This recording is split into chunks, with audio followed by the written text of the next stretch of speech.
कहानी की शुरुआत होती है दूसरे विश्व युद्ध के समय में, जहां यूएस फौज के लड़ाकू विमान पैसिफिक ओशियन के ऊपर उड़ रहे थे। लुइस अपने साथी फौजियों के साथ जापानी आइलैंड नाउरू को तबाह करने के मिशन पर निकला था। जल्द ही उन्होंने निशाने पर बॉम्ब धमाके कर दिए, पर अचानक कई जापानी प्लेन्स ने उन्हें चारों ओर से घेर लिया और उन पर लगातार हमला करने लगे। इससे उनके विमान के कई हिस्से टूट गए और ब्रेक्स भी फेल हो गई। पर पायलट फिल जैसे तैसे प्लेन को वहां से बाहर निकाल कर अपने बेस पर ले आया। आखिरकार ब्रेक न होने की वजह से बड़ी मुश्किल से उनकी लैंडिंग हुई। फिर हम देखते हैं कि कई साल पहले लुइस बचपन में काफी शैतानियां करता था। वो सिगरेट्स और शराब पीता था और चोरियां भी करने लगा था। एक दिन वो छिपकर शराब पीते हुए अपने बड़े भाई का बेसबॉल मैच देख रहा था, पर अचानक एक गार्ड ने उसे देख लिया, लेकिन वो जबरदस्त रफ्तार से भाग निकला। जब उसके भाई पीट ने उसे इतना तेज दौड़ते हुए देखा तो उसे एहसास हुआ कि अगर लुइस दौड़ में हिस्सा ले तो वो आसानी से जीत सकता है। इसीलिए अब पीट उसे ट्रेनिंग देने लगा और कुछ ही सालों में लुइस इतनी तेज दौड़ने लगा कि अब वो कोई भी दौड़ आसानी से जीत जाता।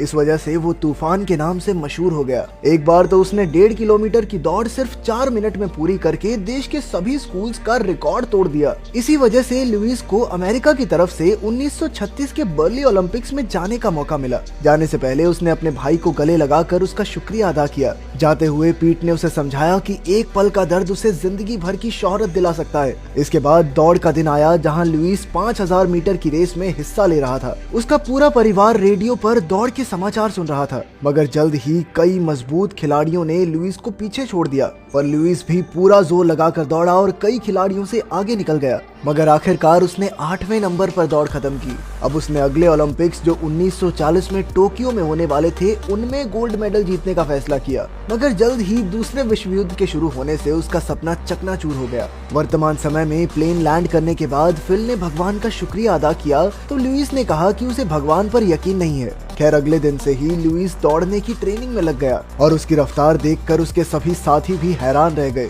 फिर एक दिन लुइस और उसकी टीम को एक गुम हो चुके प्लेन को ढूंढकर उसके लोगों को बचाने का मिशन दिया गया। इस बार फिर उन्हें वही टूटा फूटा प्लेन दिया गया, पर वो जैसे तैसे उसकी मरम्मत करके निकल पड़े। मगर फिर अचानक से हवा में ही उनका एक इंजन फेल हो गया। इससे पहले कि वो कुछ करते, दूसरा इंजन भी फेल हो गया और उनका प्लेन सीधा समुद्र में जा गिरा। इस दुर्घटना में 8 फौजियों की मौत हो गई और सिर्फ लुइस, फिल और मैक ही जिंदा बच पाए। जैसे तैसे वो तीनों इमरजेंसी राफ्ट फुलाकर ऊपर आए और अपने आप को शांत किया।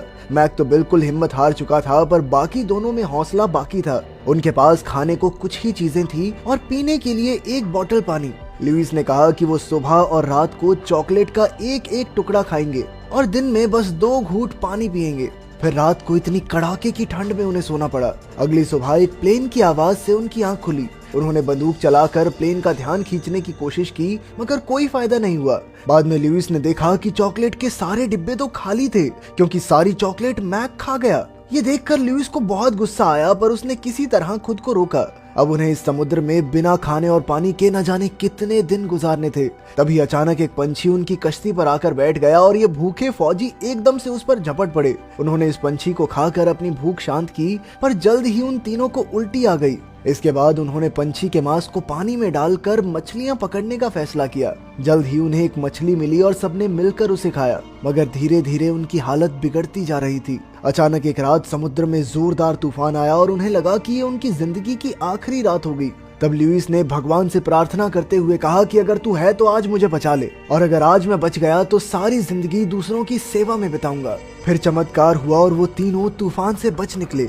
अगली सुबह बारिश हुई और उन्होंने खुशी खुशी अपनी बोतल भर के पानी पिया। कुछ दिनों बाद तो वो एक शार्क को पकड़ने में कामयाब रहे, जिसका मांस खाकर उन्होंने कई दिन तक गुजारा किया। धीरे धीरे उन्हें समुद्र में 27 दिन हो चुके थे और फिर उन्हें आसमान में एक और प्लेन दिखाई दिया। उन्होंने फिर से बंदूक चलाकर प्लेन को बुलाया और प्लेन उनकी ओर मुड़ भी गया, पर उनकी खुशी ज्यादा देर तक टिकी नहीं, क्योंकि ये एक अमेरिकी नहीं, जापानी प्लेन था। प्लेन के फौजी उन पर गोलियां चलाने लगे तो वो तीनों पानी में कूद गए और किसी तरह उन्होंने अपनी जान बचाई। बाद में प्लेन वापस चला गया और वो तीनों दोबारा ऊपर आ गए, पर अब उनकी कश्ती की हवा निकल रही थी।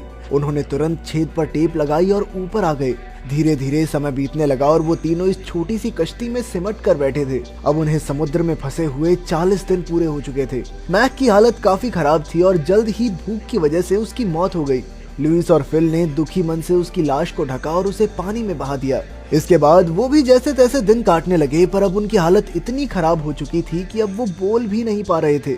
47वें दिन बदकिस्मती से एक जापानी जहाज उनके पास आया और फौजियों ने उन्हें बंदी बना लिया। अब लुइस और फिल को गुलामों की तरह अंधेरे कमरों में कैद कर दिया गया। वहाँ उन्हें खाने के लिए थोड़े से चावल मिले तो वो भूखे कुत्तों की तरह सब कुछ निगल गए। फिर एक दिन जापानी कर्नल ने उन्हें बुलाकर अमेरिकी बॉम्ब्स के बारे में पूछताछ की। उनसे जानकारी लेकर लुइस और फिल को टोक्यो की जेल में भेज दिया गया। फिर वहाँ से उन्हें अलग अलग कैंप्स में ले जाया गया। लुइस ओमोरी डिटेंशन सेंटर में था, जहाँ वटनाबे नाम के एक निर्दयी ऑफिसर का हुक्म चलता था। जब वटनाबे सबको जेल के नियम बता रहा था तो लुइस ने उसकी आंखों में आंखें डालकर देखा और इस जुर्म के लिए वटनाबे ने उसे बुरी तरह पीटा। फिर उसे पूरा दिन खड़े रहने की सजा मिली। रात को कैंप में लुइस की मुलाकात बाकी अमेरिकी फौजियों से हुई। फिर अगले दिन वटनाबे ने सभी कैदियों को इकट्ठा करके उन कैदियों को छांटा जिनमें कोई ना कोई हुनर था। उसने देखा कि लुइस पहले दौड़ में अच्छा था, इसीलिए उसने लुइस और एक जापानी ऑफिसर के बीच दौड़ करवाई। पर भूख की वजह से लुइस के शरीर में बिल्कुल भी ताकत नहीं थी, इसीलिए वो जमीन पर गिर गया। इसके बावजूद भी वटनाबे ने उसे बड़ी बेरहमी से पीटा। ऐसा लगता था कि वटनाबे को लुइस से कुछ ज्यादा ही नफरत है। इधर अमेरिकी कैदी किसी तरह अखबार चुराकर युद्ध की सारी जानकारी रखते थे, पर एक दिन अखबार चोरी करने वाले को जापानी फौजियों ने पकड़ लिया और उसे कुत्तों की तरह पीटा गया। बाकी कैदी और लुइस उसे देखने के सिवा और कुछ नहीं कर सके।